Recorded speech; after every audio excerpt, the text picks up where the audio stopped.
Então, a palavra de hoje eu vou falar sobre o que fazer no dia da angústia.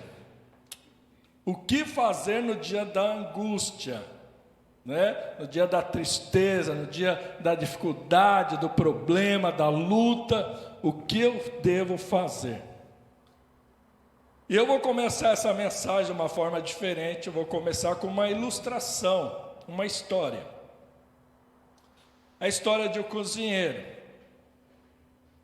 que ele pegou 3 panelas, colocou água e colocou as 3 no fogo. Colocou as 3 panelas com água, colocou no fogo e esperou até que a água fervesse. Quando a água estava fervendo, estava quente, né? Numa panela, ele colocou um ovo. Pegou e pôs um ovo numa panela. Na outra panela, ele pôs a cenoura. E na outra panela, ele pôs pó de café. E a gente vai falar sobre essas 3 coisas aí: a cenoura, o ovo e o pó de café. Essa história representa muito o que acontece conosco diante de uma dificuldade, de um problema, diante de um dia de luta, de angústia, diante de uma tristeza, né? Diante das adversidades na nossa vida. A primeira delas, então, ele colocou a cenoura na panela com água quente e a cenoura amoleceu. O que significa isso? Pessoas que diante do dia da angústia, diante da luta, da adversidade, do problema, essa pessoa, ela amolece, ela baixa a cabeça, ela pensa assim: agora é o fim. Se é crente, já começa a orar e pedir para Deus levar, né? Crente gosta de fazer isso, né? Então, diante do problema, essa pessoa se enfraquece. E olha o que está escrito, aí se quiser abrir ou anotar, mas vai aparecer aqui, Provérbios 24, 10. Olha o que diz em Provérbios 24, 10.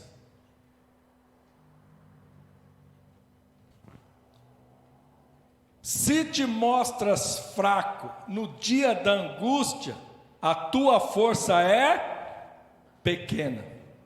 Então, se você se mostrar fraco no dia da angústia, no dia da luta, da dificuldade, a tua força vai ser pequena. Por quê? A gente dá uma dimensão muito grande para o problema e nos coloca numa posição que a gente é muito pequenininho e não tem poder nenhum contra esse problema, contra essa dificuldade. Às vezes a gente até ora e fala: Deus, olha o tamanho do problema que eu estou enfrentando, Deus. Eu sou tão pequenininho, eu não consigo resolver, olha que problemão. A gente podia orar ao contrário e falar: o problema, você é maior do que eu não consigo te enfrentar, mas olha o tamanho do meu Deus aí, olha o tamanho do meu Deus. E a gente costuma falar para Deus que o problema é muito grande, como se Deus fosse pequeno. Então, se a gente se mostrar fraco diante da luta, a Bíblia fala isso: se eu me mostrar fraco diante da luta, diante da angústia, a minha força vai ser pequena. O Davi, que está aqui pela primeira vez, quando foi enfrentar o Golias lá, né? Davi, né? Não esse daqui, o Davi da Bíblia. Ele foi enfrentar Golias. Golias era um gigante. Quando a Bíblia fala em gigante, Golias tinha aproximadamente de 2,70 metros para 3 metros de altura. E Davi era um menino, um rapaz. Todo o exército de Israel estava com medo. Tanto que Golias provocava o exército. Golias falava: tem algum homem aí? É que não tinha nenhum cearense lá, porque se tivesse, ele não falava isso, né? Ele falou: tem algum homem no exército de Israel? Se tiver, vem lutar comigo. Não precisa nem vir o exército todo não, para, né, não machucar tanta gente. Mas vem um homem daí lutar comigo. Se esse homem ganhar de mim, a gente vai se tornar servo de vocês. E se a gente ganhar, essa história se torna servo nosso. E ficou falando isso durante muitos dias. E Davi, o pai de Davi, pediu para ele ir lá ver como os irmãos estavam na guerra, porque ele não tinha idade para ir para a guerra, era muito novo, mas os irmãos foram. E o pai dele manda ele ir lá ver como os irmãos estão. E mandou levar até, acho que o chefe lá, o general, vamos dizer assim, né, o chefe do exército lá, acho que era mineiro, porque o pai de Davi falou para levar queijo para ele, né? Falou para levar queijo para ele. Aí ele pegou e viu, lá foi ver como os irmãos estavam para levar a notícia para o pai, e viu Golias afrontando ali o exército. Ele falou: quem é esse cara aí? Esse cara que nem teme a Deus, está afrontando o exército do Senhor? Não, eu vou enfrentar ele. Davi não olhou o tamanho dele, olhou o tamanho do Deus dele. Se Davi tivesse, como os outros, olhado para o tamanho de Golias, não teria enfrentado ele. Mas Davi falou com o rei Saul e falou: eu vou enfrentar ele. E ainda o rei prometeu ainda riqueza, dar a filha, isentar dos impostos, a família toda, a vida toda. Nossa, pô, que maravilha, né? E Davi então, com uma pedra, ele gira na funda, no estilingue daquela época, que girava assim, e atirou, acertou a testa de Golias. Ele caiu, e Davi então corta a cabeça dele, e ganha o exército de Israel. Israel ganha a guerra, fala glória a Deus. Então, Davi não se sentiu pequeno. Você pode se achar pequeno, como Davi sabia que ele era um menino e que o gigante tinha quase 3 metros de altura, ele viu isso, mas ele falou assim: espera aí, eu tenho um Deus que é poderoso. Então, se nós, diante da dificuldade, diante da angústia, nós formos como a cenoura, se a gente amolecer, o inimigo vence a gente, a dificuldade vence a gente. É por isso que tanta gente hoje está em depressão, porque tem visto os problemas maiores do que ele, do que ela. A gente entra em depressão porque a gente vê um problema que os outros chegam para nós e falam: por que você está assim? Você tem tudo. Você já viu o rico em depressão? Já, claro. Claro, tem rico que se mata. Aí às vezes a pessoa fala que está em depressão porque não tem dinheiro. O dinheiro não é a solução. Então às vezes a pessoa tem tudo e os outros estão vendo isso, mas a pessoa não vê, porque ela se vê como pequena, como incapaz. O problema é maior do que eu não tenho. Porque a síndrome do pânico, a pessoa tem pânico de enfrentar a vida, de sair de casa, de fazer as coisas normais da casa. Ela não se sente mais apta para aquilo, não tem mais forças para lavar uma louça, para limpar a casa. A depressão faz a pessoa ficar cega diante das dificuldades, ela se sente pequena. Então aqui, diante da angústia, eu não posso ser como a cenoura, amolecer.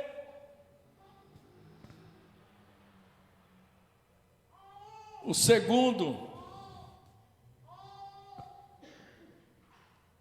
a segunda panela, que estava com água quente, o cozinheiro colocou um ovo, e o ovo endureceu. Você já cozinhou ovo? Né? Aí tem um tempinho certo lá para a gema ficar molinha por dentro e tal, né? Ficar ponto certo, ou ficar duro, né? Dependendo do alimento que você vai fazer. Então ele pôs o ovo dentro da panela, e o ovo endureceu. O que significa uma pessoa que diante da luta, da angústia, da dificuldade, do problema, ela endurece o seu coração. O que quer dizer isso? A pessoa não quer tentar de novo, porque deu errado no passado. Deixa eu te dar exemplos para você ver, poxa, é isso mesmo. Tem pessoas que já te falaram, eu não quero mais casar, porque um dia casou e deu errado. Aí a pessoa fala, o quê? Eu não quero mais saber de casar. Porque deu errado.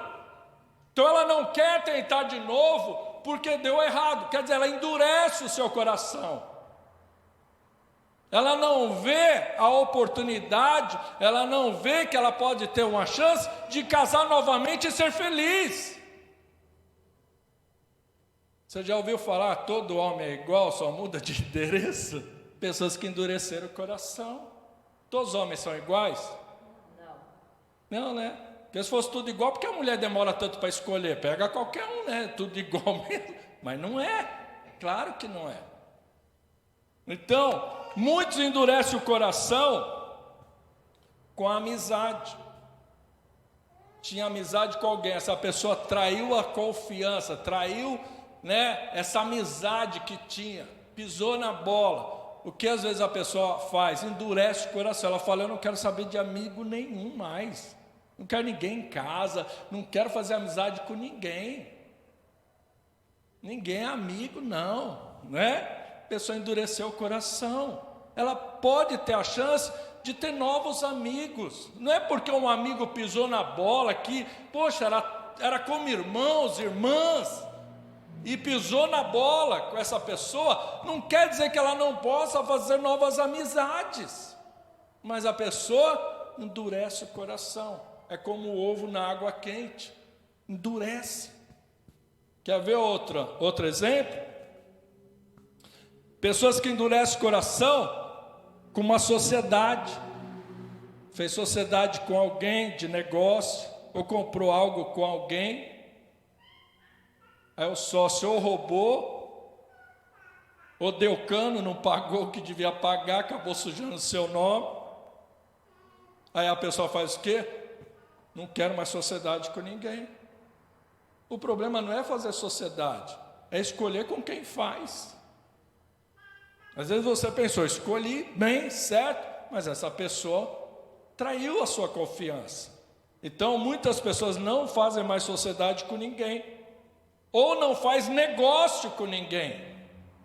Fala, eu não vou fazer negócio com mais ninguém, porque eu fiz negócio com uma pessoa, quebrei a cara.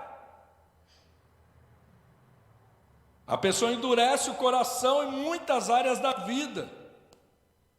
Vou dar outro exemplo. Muitas pessoas endurecem o coração com a igreja. Você já ouviu alguém falar assim, igreja nunca mais? Porque foi numa igreja que deu errado. Foi numa igreja que o pastor roubou. Foi numa igreja que depois viu o padre fazendo coisa errada. Mexeu com seu filho, né? Que é um caso grave, que vem muito na mídia isso. Confiou, achou que o pastor era um cara honesto, não era. Então a pessoa fala, eu não quero mais saber de igreja, não vou a igreja nenhuma mais. Mas será que não tem igreja boa? Será que não tem igreja que prega a palavra de Deus de verdade? Será que todos os pastores são ladrões? Todos os padres são pedófilos? Não. Mas a pessoa tem que fazer o quê? Buscar a Deus. E encontrar uma igreja onde ela acha que é certo, que prega a palavra, que a pessoa que está lá na frente sirva de exemplo para ela, que pregue a palavra de verdade para ela, que não pregue enganações, que não pregue mentiras, né? Então muitas pessoas endurecem o coração, entre aspas, com Deus. Falam, não quero mais saber de Deus, porque as pessoas que falavam que era de Deus e eu confiei, me enganaram, pisaram na bola comigo. Então não quero mais saber de Deus. É triste isso, mas acontece. Pessoas que endureceram o coração. Tem pessoas que endurecem o coração e você já ouviu isso? A pessoa fala assim, não vou mais ser bom, que eu fui bonzinho até hoje, só quebrei a cara, olha o que me aconteceu. Já ouviu isso, né? A pessoa fala, não vou mais ser bonzinho não. Outro caso que é bem parecido com esse, a pessoa fala, não vou ser mais honesto. Fui honesto minha vida toda, só tomei na cara. Chega, não vou ser mais honesto. Fez comigo, eu vou revidar. Não vou ser mais bobo. Você já ouviu isso? Mas por que a pessoa vai deixar de ser uma pessoa boa por causa dos outros? Por que a pessoa vai endurecer o coração e não ser mais honesta? Porque os outros foram desonestas com ela. As pessoas foram desonestas com ela. Então você vê como as pessoas endurecem o coração em muitas áreas da vida. Muitos fazem como esse exemplo aí do ovo. Diante da luta, da dificuldade, endurece o coração. E o terceiro exemplo aqui, a terceira panela, quando a água esquentou, ele pôs pó de café. E o pó de café, então o café se misturou com a água e se tornou uma bebida deliciosa. Quem gosta de café aqui? Tem alguém? Gosta, né? O brasileiro gosta de café, né? Então, se tornou uma bebida deliciosa. O que quer dizer isso? A cenoura amoleceu, o ovo endureceu, mas o café se envolveu com o problema. A água aí, né? Com a água quente. Nós devemos fazer isso. Nós não devemos nem amolecer, nem endurecer, mas se envolver com o problema. Então o problema é comigo, eu vou para resolver. Eu tenho que buscar ajuda, eu tenho que dar um jeito, Deus vai me dar direção, alguma coisa vai acontecer. Eu não posso abaixar a cabeça, achar que é o fim do mundo, achar que não vai dar mais certo. Ou então se fechar, endurecer o coração, falar não quero mais saber de ninguém, não quero mais saber de nada, vou viver minha vida e o resto que se dane.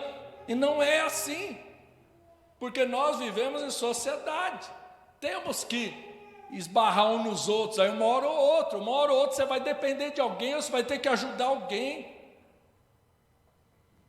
Mas quando a gente se mistura como um café na água, a gente começa a resolver o problema, a situação.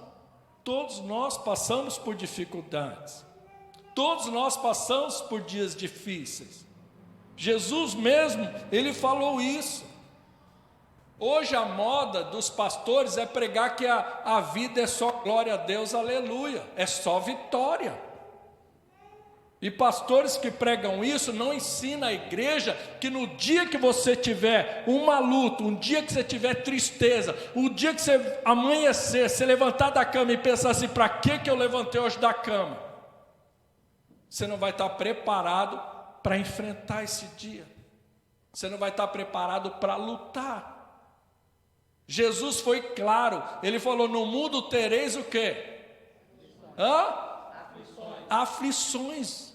A Bíblia fala isso, Jesus diz, no mundo tereis aflições, dias de angústia, dias de luta, dificuldade.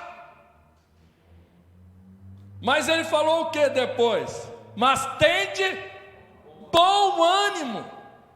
Jesus falou, levanta a cabeça. No mundo você vai ter luta, vai ter dificuldade, mas levanta essa cabeça. Ele falou assim, eu venci o mundo, amém? Jesus falou, eu venci. E aí ele estava fazendo com que a gente lembrasse, que as pessoas que estavam lá ouvindo ele, lembrasse que ele fez uma promessa. Ele falou, eu estarei com você só nos dias de festa, né? Só no dia que você recebeu o pagamento, né? Jesus falou o quê? Estarei com você todos os dias. Ele está falando, no dia mal, eu estou com você também. No dia da angústia, eu estou com você. No dia da luta, eu estou com você. No dia que você levanta triste, chorando, sem vontade de sair de casa, sem vontade sequer de sair do quarto, Jesus está falando, eu estou com você nesse dia. E Ele fala, tem bom ânimo, porque eu venci. Ele está falando, e você vai vencer também. Fala glória a Deus, aplauda ao Senhor, fala aleluia, glória a Deus, glória a Deus.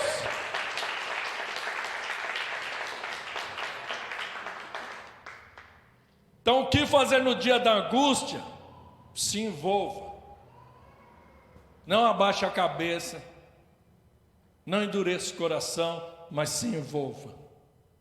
Tente resolver de alguma maneira, e Deus vai te dar a direção, amém? Se você buscar a Deus, nós muitas vezes quebramos a cara, porque diante de um dia difícil, às vezes a gente não ora.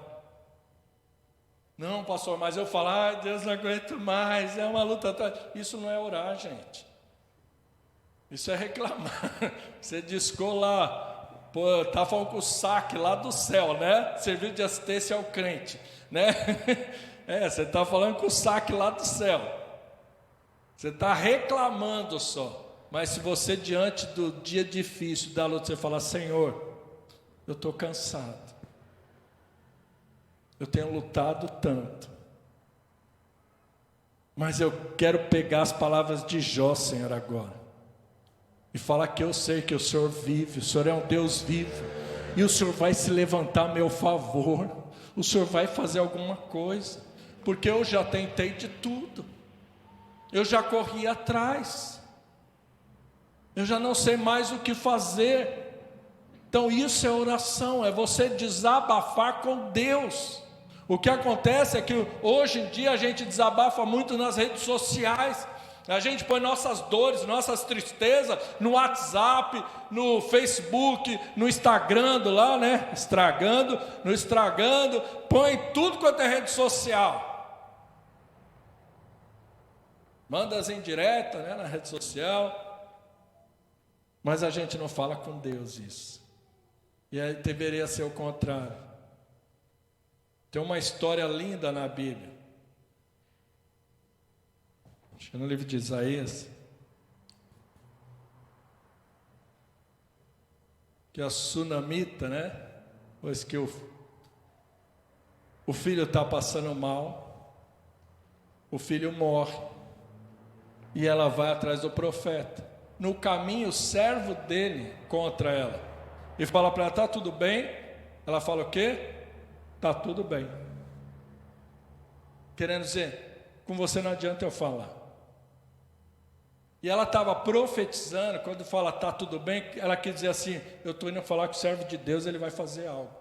E ela chegou no profeta. Quando chega diante do profeta, ela começa a chorar. E fala, meu filho morreu. E ele vai até lá e ressuscita o menino. Fala glória a Deus. Então, é o que? Você buscar a Deus direção. Senhor, me dá direção para resolver essa situação. Não vai adiantar você amolecer, pedir a morte. Não vai adiantar você se trancar num quarto escuro. Isso não vai resolver a coisa. E muitos pensam assim, eu vou me matar que resolve. Aí a pessoa não pensa a eternidade onde vai ser. Vai ser muito pior. Eu vou ver alguns versículos aqui só para terminar essa mensagem. A gente se envolvendo para resolver a coisa. Como fez o café, se envolveu ali com a água quente e saiu uma bebida deliciosa. Segundo livro de Crônicas 15, versículo 7. Segundo Crônicas 15, versículo 7.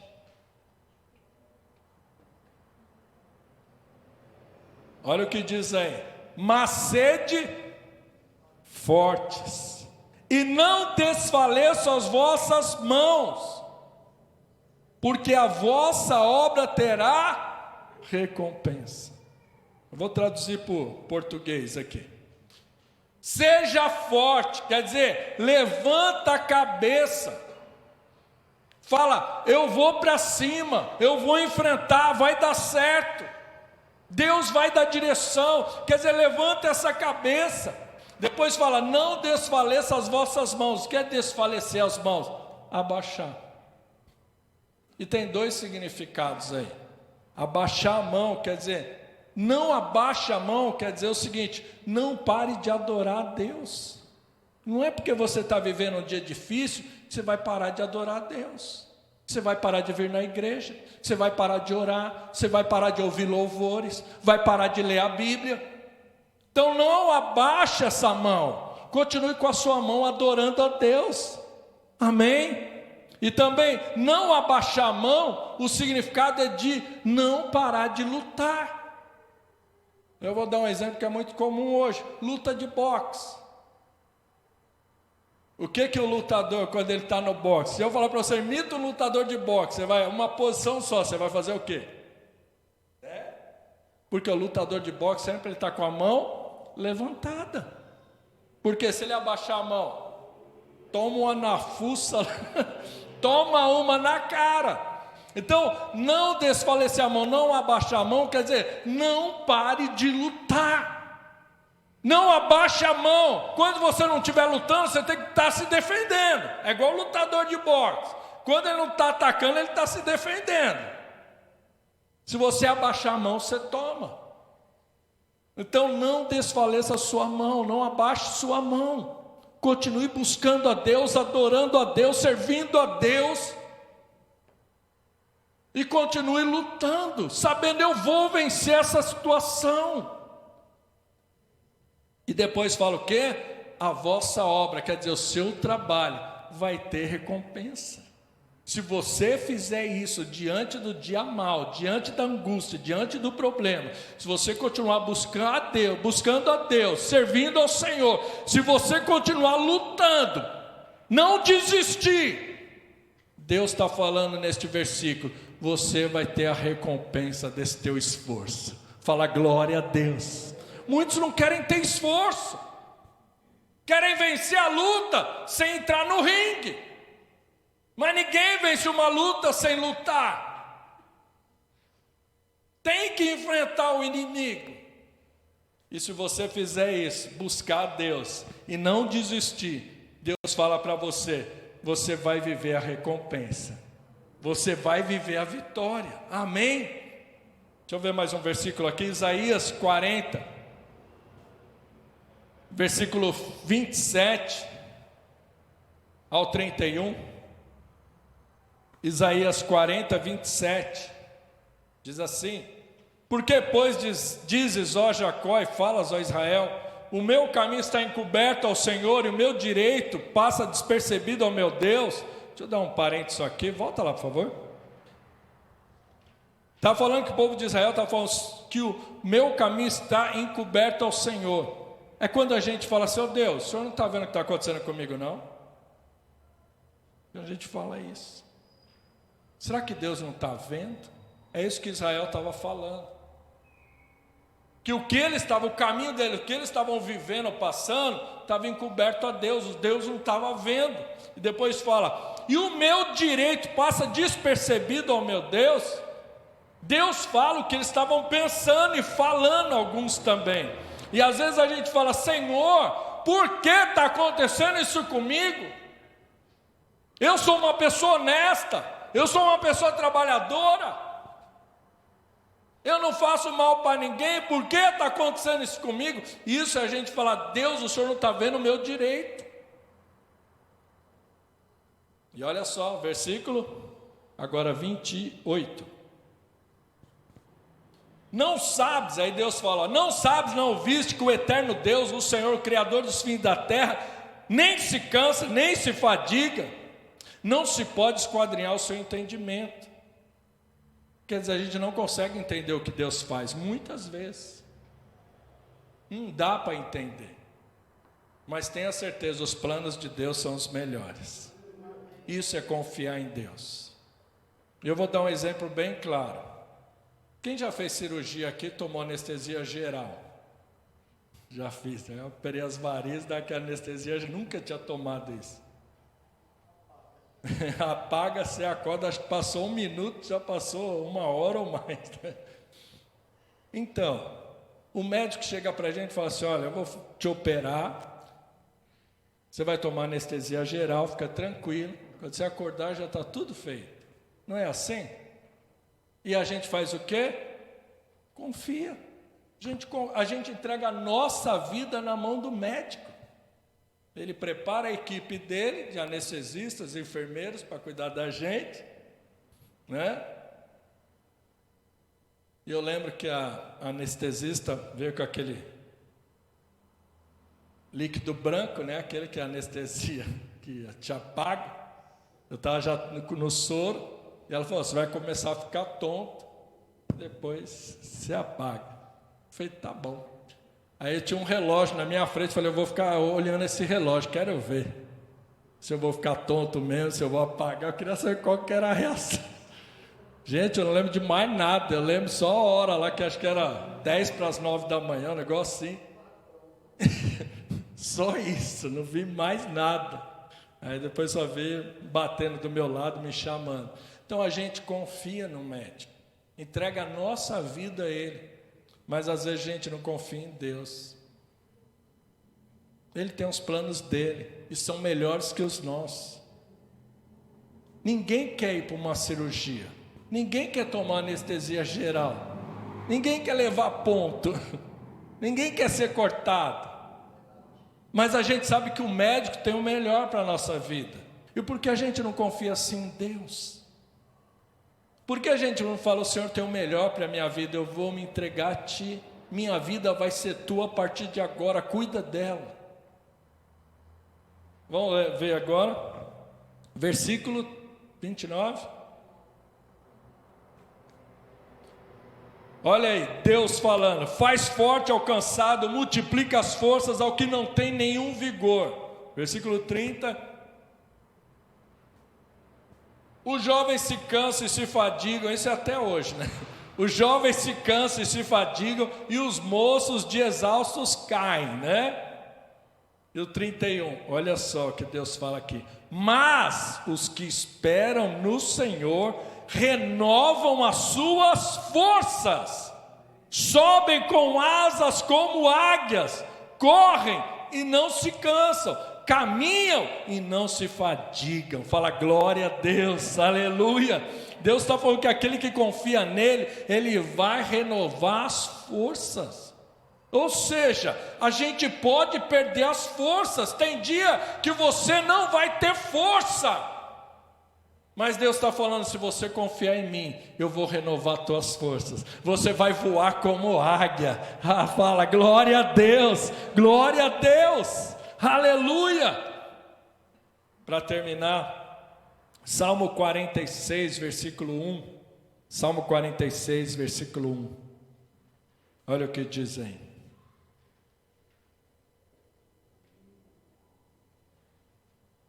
Psalm 46, 1. Salmo 46, versículo 1. Deus é o nosso refúgio e fortaleza, socorro bem presente nas tribulações. Olha que maravilhoso esse versículo.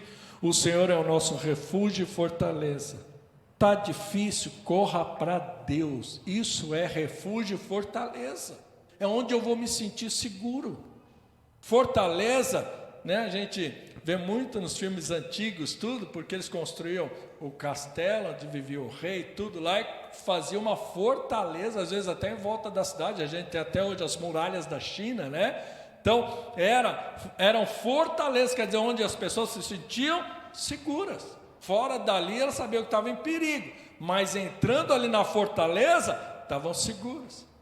E esse Salmo 46, versículo 1, fala que o Senhor, nosso Deus, é o nosso refúgio e fortaleza.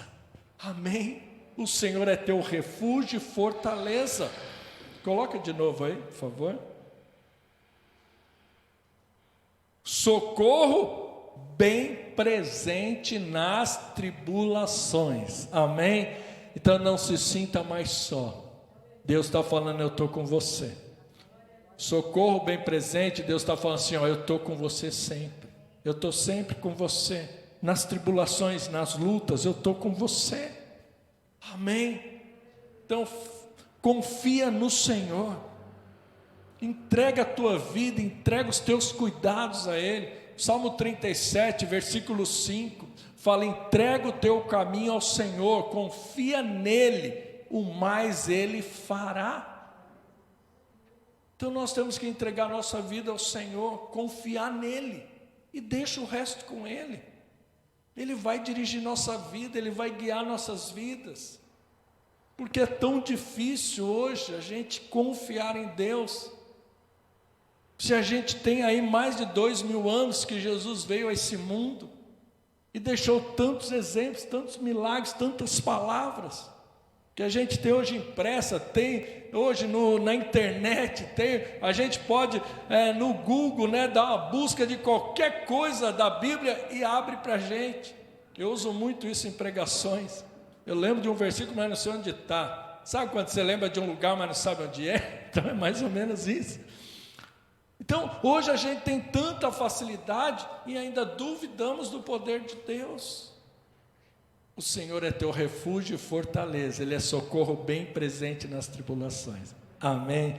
Gostaria que você fechasse os teus olhos agora.